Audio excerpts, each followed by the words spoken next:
Caribbean सागर के बीच एक परिवार अपनी यॉट पर छुट्टियां मना रहा होता है। माँ जूलिया तैरने के लिए पानी में कूद जाती है। आराम करते समय उसे कुछ अजीब महसूस होता है, लेकिन क्योंकि आसपास कुछ दिखाई नहीं देता, वह सोचती है कि शायद उसका भ्रम होगा। कुछ सेकंड बाद वही अजीब एहसास फिर होता है।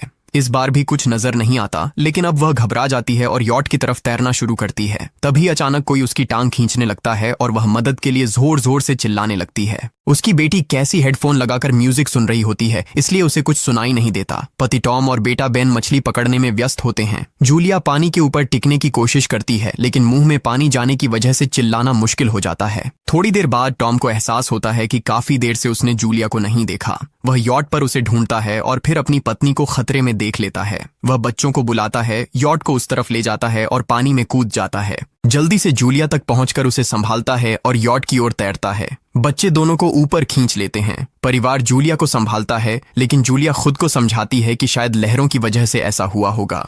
रात को सब मिलकर बेन का जन्मदिन मनाते हैं। कैसी को उसके बॉयफ्रेंड का कॉल आता है, तो वह लैपटॉप लेकर बाहर चली जाती है। वीडियो कॉल में उसका बॉयफ्रेंड दिखाता है कि शहर के ऊपर बड़े बड़े काले बादल छा गए हैं। कॉल ग्लिच होकर फ्रीज हो जाती है। कैसी यह बात परिवार को बताने आती है, लेकिन टॉम कहता है कि शायद जमीन से दूर होने की वजह से सिग्नल कमजोर है। तभी सबको एक आवाज सुनाई देती है। वे सब बाहर जाते हैं और देखते हैं कि व्हेल मछलियों का एक समूह गुजर रहा है। टॉम समझाता है कि व्हेल मछलियां हमेशा पृथ्वी के मैग्नेटिक फील्ड को फॉलो करती हैं, लेकिन जब तूफान आता है तो वे कंफ्यूज हो जाती हैं। अचानक यॉट जोर से हिलती है और बेन गिर जाता है। टॉम को चिंता होती है कि कहीं यॉट को नुकसान तो नहीं पहुंचा, इसलिए वह डाइव करके नीचे चेक करने चला जाता है। कुछ देर बाद वह सतह पर वापस आता है, लेकिन उसके कंधे पर एक बड़ा घाव होता है। जूलिया तुरंत उसका जख्म सीती है। टॉम बताता है कि पानी के अंदर उसे ऐसा लगा जैसे उसके पीछे कोई बहुत बड़ा जीव था, लेकिन जब उसने मुड़कर देखा तो प्रोपेलर से कट लग गया। वह कहता है कि जो भी चीज थी बहुत बड़ी थी। टॉम को यॉट पर काफी नुकसान दिखाई देता है, इसलिए उन्हें मदद बुलानी पड़ती है।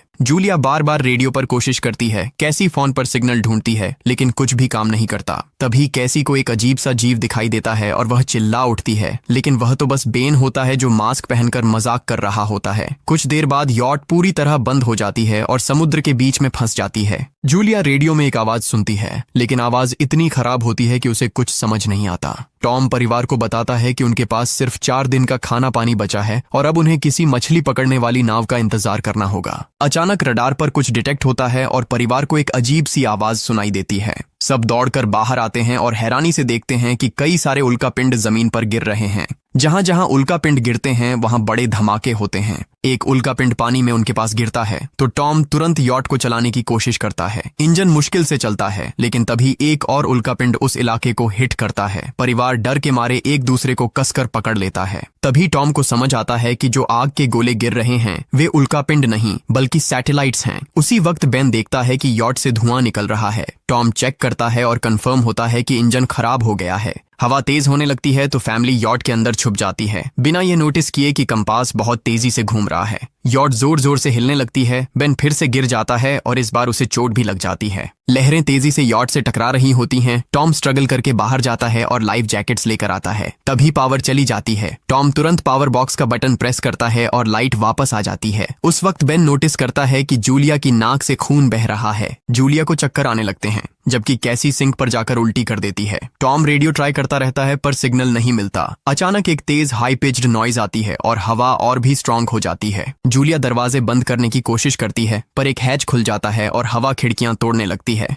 टॉम एक फ्लेयर जलाता है और थोड़ी देर बाद अंधेरा छा जाता है। अगली सुबह फैमिली शॉक में उठती है कि वो स्टॉर्म से बच गए हैं, लेकिन यॉट आधी तबाह हो गई होती है। जब वो बाहर आते हैं तो देखते हैं कि समुद्र का पानी गायब हो गया है और यॉट अब जमीन पर अटकी है। सब ये देखकर शॉक में आ जाते हैं। कैसी सिग्नल चेक करती है पर नेटवर्क बिल्कुल डाउन होता है। बेन 2 मरे हुए केकड़ों से खेलने लगता है। टॉम कंपास चेक करता है और देखता है कि वो उल्टा हो गया है। ये आखिरी बार 7 लाख साल पहले हुआ था। कैसी को लगता है कि उसका बॉयफ्रेंड मर गया होगा और वो टूट जाती है। जब जूलिया उसे समझाने आती है तो कैसी उसे दूर कर देती है और छुपने चली जाती है। जूलिया और टॉम बची हुई सप्लाईज देखते हैं। बेन अपने बर्थडे बलून्स एक पत्थर से बांध देता है ताकि शायद कोई बचा हुआ सर्वाइवर देख ले। टॉम फिर रेडियो ट्राई करता है और इस बार एक आदमी से कनेक्शन हो जाता है। उसका नाम नाव होता है और वो एक सबमरीन का कैप्टन होता है। उसकी सबमरीन भी लैंड पर अटक गई है। वो कंफर्म करता है कि मैग्नेटिक पोल्स रिवर्स हो गए हैं, इसलिए ओशन पीछे हट गया है और जमीन डूब गई है। वो कहता है कि उसने अभी तक और सर्वाइवर्स नहीं देखे और कम्युनिकेशन सिस्टम सिस्टम्स बिल्कुल डाउन हो गए हैं। वो मजीद ये भी कहता है कि पोल्स फिर रिवर्स होंगे और शायद एक हफ्ते में समुंदर वापस आ जाएगा।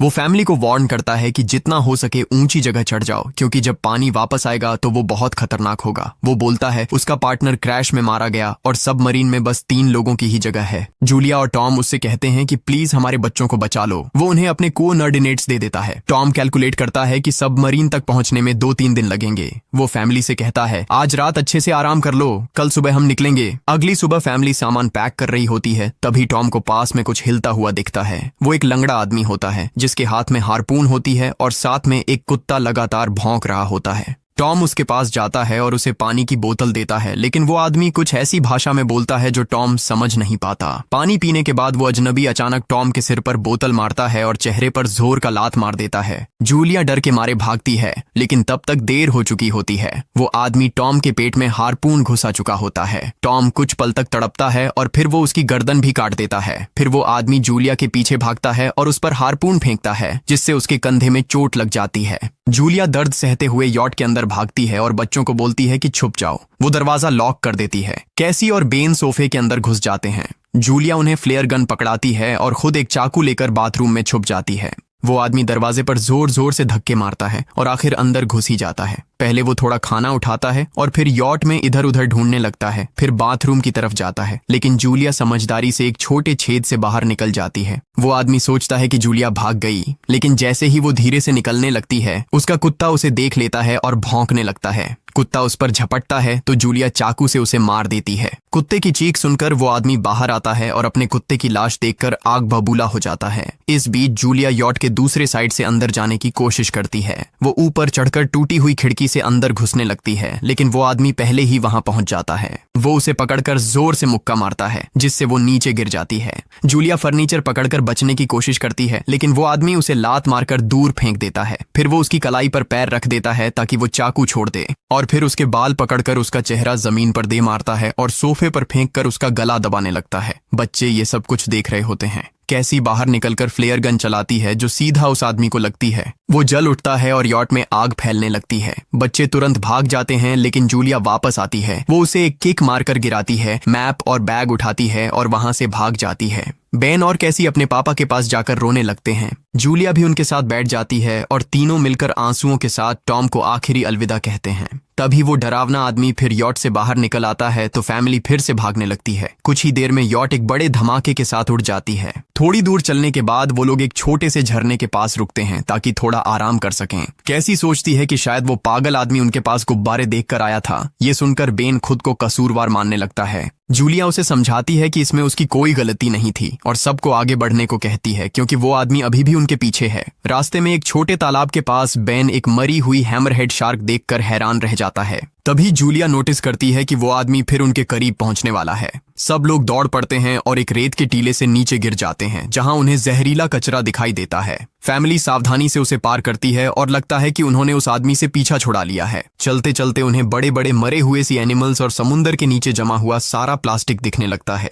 बेन धीरे धीरे चलने लगता है तो जूलिया समझ जाती है कि वो डिहाइड्रेशन के करीब है। वो सबको रुकने को कहती है। जब वो पानी की बोतल देखती है तो उसे झटका लगता है। बोतल में पानी लगभग खत्म हो चुका होता है। कैसी को एहसास होता है कि शायद उसने बोतल ठीक से बंद नहीं की थी। जूलिया गुस्से में चिल्लाती है कि उसकी लापरवाही की वजह से पानी खत्म हो गया। कैसी जवाब देती है, क्या फर्क पड़ता है, वैसे भी हम बचने वाले नहीं हैं। दोनों के बीच लंबी बहस होती है, फिर भी फैमिली आगे चलती रहती है। कुछ देर बाद उन्हें एक क्रैश हुआ प्लेन मिलता है। अंदर कुछ हिलता डुलता देख सब डर जाते हैं, लेकिन वो सिर्फ कुछ पक्षी होते हैं। फैमिली तय करती है कि रात यहीं प्लेन के अंदर गुजारेंगे। वो थोड़ा सा स्नैक शेयर करते हैं और जूलिया को टॉम की जैकेट में एक फैमिली फोटो मिलती है, जिसे देखकर उसका दिल टूट जाता है। कैसी पूछती है, मॉम आप और डैड की लव स्टोरी क्या थी? जूलिया मुस्कुराकर बताती है, टॉम हॉस्पिटल में मेरा पेशेंट था। फिर एक दिन उसने फूल और एक प्यारी सी कविता देकर अपना प्यार जताया था। रात के बीच में कैसी प्लेन से बाहर जाती है। तभी वो डरावना आदमी उसे पीछे से पकड़ने की कोशिश करता है, लेकिन जूलिया अचानक पीछे से उस पर टूट पड़ती है और बार बार चाकू से वार करके उसे मार देती है। कैसी अपनी माँ को गले लगाकर शांत करती है। अगली सुबह उस आदमी की लाश पर कीड़े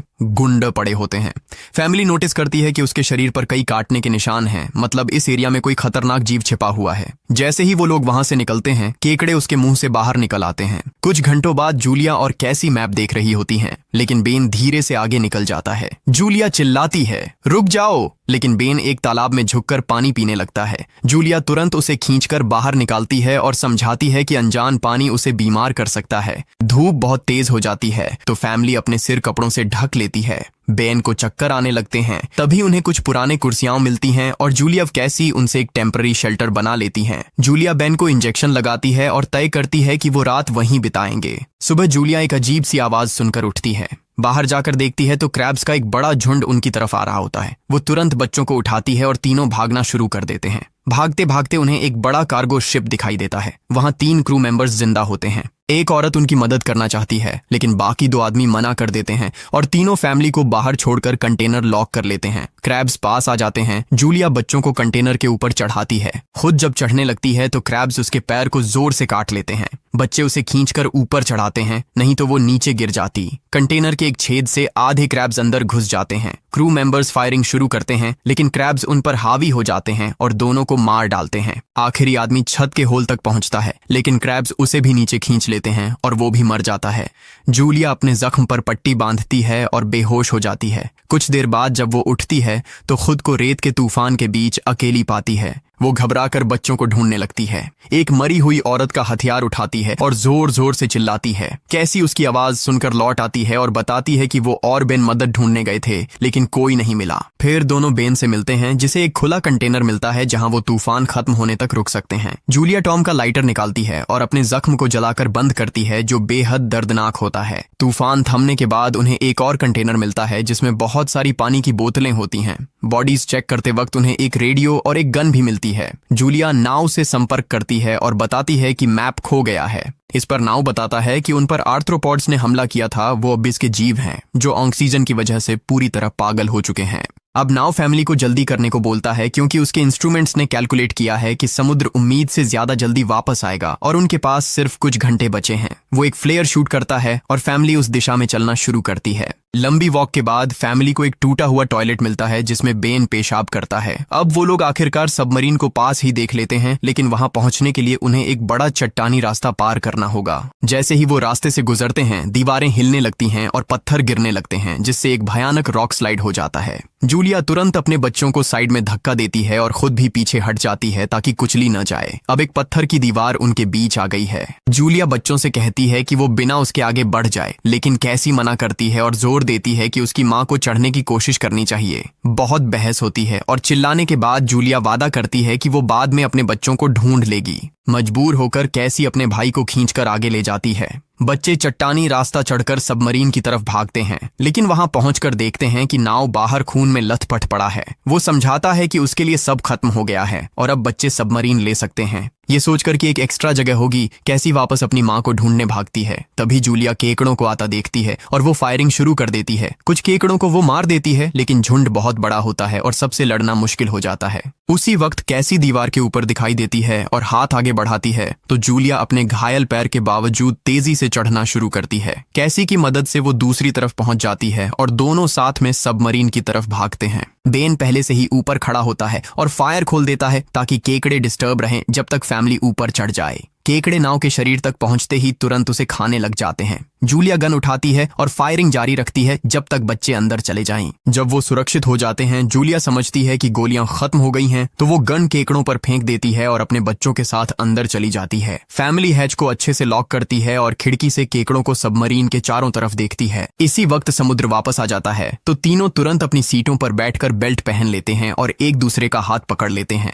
तेज लहरें सबमरीन को जोर जोर से इधर उधर फेंकना शुरू कर देती हैं, जिससे जूलिया को पूरी जर्नी के विजन दिखने लगते हैं और कैसी उल्टी कर देती है। जल्दी ही वो हाई पिच आवाज वापस आती है और फैमिली बेहोश हो जाती है। कुछ देर बाद जूलिया और बच्चे होश में आते हैं और खुद को जिंदा देखकर खुश होते हैं। वो हैच अनलॉक करके बाहर निकलते हैं और देखते हैं कि लहरों ने सबमरीन को एक तबाह शहर में गिरा दिया है। यानी अब जिंदा रहने और नया जीवन शुरू करने की उम्मीद है। और यहीं पर फिल्म खत्म होती है। चैनल को सब्सक्राइब करना न भूलें और बेल आइकन जरूर दबाएं ताकि आपको ऐसे ही मजेदार वीडियो मिलते रहें। देखने के लिए धन्यवाद।